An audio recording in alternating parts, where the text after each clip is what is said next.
அதிகாரம் 9. நோவாவுடன் கடவுளின் உடன்படிக்கை. கடவுள் நோவாவிற்கும் அவர் புதல்வருக்கும் ஆசி வழங்கி கூறியது: பலுகி பெருகி மண்ணுலகை நிரப்புங்கள். மண்ணுலகின் விலங்குகள், வானத்து பறவைகள், நிலத்தில் ஊர்வன, கடலின் மீன்கள் அனைத்தும் உங்களுக்கு அஞ்சி நடுங்கட்டும். அவை உங்கள் கைகளில் ஒப்படைக்கப்பட்டுள்ளன. நடமாடி உயிர் வாழும் அனைத்தும் உங்களுக்கு உணவாகட்டும். உங்களுக்கு பசுமையான செடிகளை உணவாக தந்தது போல இவை எல்லாவற்றையும் தருகிறேன். இறைச்சியை அதன் உயிராகிய இரத்தத்தோடு உண்ணாதீர்கள். உங்கள் உயிராகிய இரத்தத்திற்கு நான் ஈடு கேட்பேன். உயிரினம் ஒவ்வொன்றிடமும், மனிதர் ஒவ்வொருவரிடமும் நான் ஈடு கேட்பேன். மனிதரின் உயிருக்காக அவரவர் சகோதரர்களிடம் உயிரை நான் ஈடாக கேட்பேன். ஒரு மனிதரின் இரத்தத்தை எவர் சிந்துகிறாரோ அவரது இரத்தம் வேறொரு மனிதரால் சிந்தப்படும்.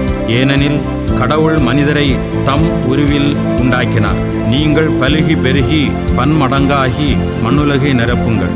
கடவுள் நோவாவிடமும் அவருடனிருந்த அவர் புதல்வரிடமும்: இதோ, நான் உங்களோடும் உங்களுக்கு பின்வரும் உங்கள் வழி மரபினரோடும் பேழையிலிருந்து வெளிவந்து உங்களோடு இருக்கும் உயிரினங்கள், பறவைகள், கால்நடைகள், நிலத்தில் உங்களுடன் உயிர் வாழும் விலங்கினங்கள் எல்லாவற்றோடும், மண்ணுலகில் உள்ள எல்லா உயிர்களோடும் என் உடன்படிக்கையை நிலைநாட்டுகிறேன். உங்களோடு என் உடன்படிக்கையை நிறுவுகிறேன். சதையுள்ள எந்த உயிரும் வெள்ளப்பெருக்கால் மீண்டும் அழிக்கப்படாது. மண்ணுலகை அழிக்க இனி வெள்ளப்பெருக்கு வரவே வராது என்றார். அப்பொழுது கடவுள் எனக்கும் உங்களுக்கும் உங்களுடன் இருக்கும் உயிருள்ள எல்லாவற்றிற்கும் இடையே தலைமுறை தோறும் என்றென்றும் இருக்கும்படி நான் ஏற்படுத்திய உடன்படிக்கையின் அடையாளமாக என் வில்லை மேகத்தின் மேல் வைக்கிறேன். எனக்கும் மண்ணுலகுக்கும் இடையே உடன்படிக்கையின் அடையாளமாக இது இருக்கட்டும். மண்ணுலகின் மேல் நான் மேகத்தை வருவிக்க அதன் மேல் வில் தோன்றும். எனக்கும் உங்களுக்கும் சதையுள்ள உயிரினங்கள் எல்லாவற்றுக்கும் இடையே உள்ள என் உடன்படிக்கையை நான் நினைவு கூறுவேன்.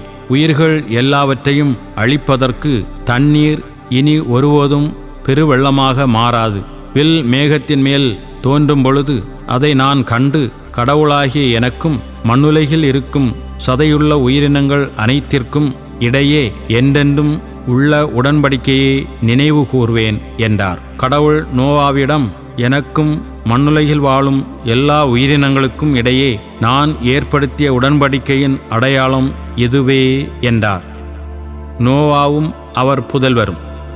பேழையிலிருந்து வெளிவந்த நோவாவின் புதல்வர் சேம், காம், எப்பேத்து ஆகியோர். காம் கானானின் தந்தை. இவர்கள் மூவரும் நோவாவின் புதல்வர். இவர்களிலிருந்துதான் மண்ணுலகு முழுவதும் மனித இனம் பரவியது. நோவா நிலத்தில் பயிர் இடுபவராகி திராட்சை தோட்டம் அமைத்தார். அவர் திராட்சை ரசத்தை குடித்து போதைக்கு உள்ளாகி தம் கூடாரத்தில் ஆடை விலகி கிடந்தார். கானானின் தந்தையாகிய காம் தன் தந்தை திறந்த மேனியராய் கிடப்பதைக் கண்டு வெளியே இருந்த தன் இரு சகோதரரிடம் அதை தெரிவித்தான். அப்பொழுது சேமும் எப்பேத்தும் ஒரு துணியை எடுத்து தங்கள் இருவரின் தோள்மேல் போட்டுக்கொண்டு பின்னோக்கி நடந்து தங்கள் தந்தையின் திறந்த மேனியை மூடினர். அவர்களது முகம் எதிர்பக்கம் நோக்கியிருந்ததால் தங்கள் தந்தையின் திறந்த மேனியை அவர்கள் பார்க்கவில்லை. நோவாவிற்கு போதை தெளிந்ததும் தம் இளைய மகன் தமக்கு செய்ததை அறிந்தார். அப்பொழுது அவர்: கானான் சபிக்கப்பட்டவன், தன் சகோதரருக்கு அவன் அடிமையிலும் அடிமையாக இருப்பான். சேமின் கடவுளாகிய ஆண்டவர் போற்றி, அவனுக்கு கானான் அடிமையாக இருப்பான். கடவுள் எப்பேத்து குடும்பத்தை பெருகச் செய்யட்டும். அவன் சேமின் கூடாரங்களில் வாழட்டும். அவனுக்கும் கானான் அடிமையாக இருக்கட்டும் என்றார். வெள்ளப்பெருக்குக்கு பின்னர் நோவா 350 ஆண்டுகள் வாழ்ந்தார். இவ்வாறு நோவா 950 ஆண்டுகள் வாழ்ந்தபின் இறந்தார்.